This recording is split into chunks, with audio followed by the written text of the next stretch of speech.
Dinasti politik. Yuk coba pahami apa sih dinasti politik itu? Dinasti politik itu ketika satu keluarga memegang jabatan strategis dalam pemerintahan negara dan itu didapatkan secara mudah tanpa hambatan. Indonesia kan negara yang patuh akan konstitusional dan negara yang demokratis yang dimana pemimpinnya itu dipilih oleh rakyat dengan tujuan untuk mengedepankan kepentingan rakyat. Tapi ada loh negara yang sistem pemerintahannya berdasarkan keturunan dari kepala negaranya sendiri, yaitu Inggris. Di sana pemerintahannya mengacu pada sistem monarki yang mana kepala negaranya yang disebut raja atau ratu dipilih berdasarkan keturunan dari pemimpin sebelumnya.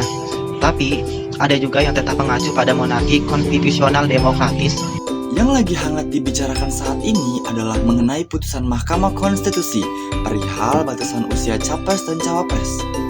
Yang mana pada pasal 169 tahun 2017 nomor 7 tentang pemilu mengatakan persyaratan menjadi calon presiden dan calon wakil presiden adalah berusia paling rendah 40 tahun. Melalui perkara nomor 90 peraturan undang-undang ke-21 tahun 2023, Almas meminta Mahkamah Konstitusi menguji pasal tersebut agar menjadi berusia paling rendah 40 tahun atau berpengalaman sebagai kepala daerah baik tingkat provinsi maupun kabupaten atau kota.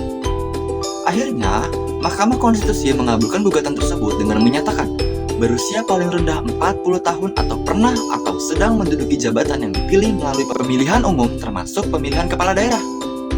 Lalu apa sih konteks politik dinasti dalam hal ini? Banyak pihak yang menyangkut pautkan hubungan saudara antara Ketua Mahkamah Konstitusi Anwar Usman sebagai paman dari Gibran Raka Buming Raka yang juga adalah seorang putra sulung dari Presiden Joko Widodo dan kebetulan sekarang juga sedang menjabat sebagai Wali Kota Solo. Hal ini menyangkut pada keberhasilan dan banyaknya dukungan kepada Gibran Raka Buming Raka untuk maju dalam pemilihan umum Pilpres 2024 sebagai cawapres dari calon Presiden Prabowo Subianto yang tergabung dalam koalisi Indonesia Maju.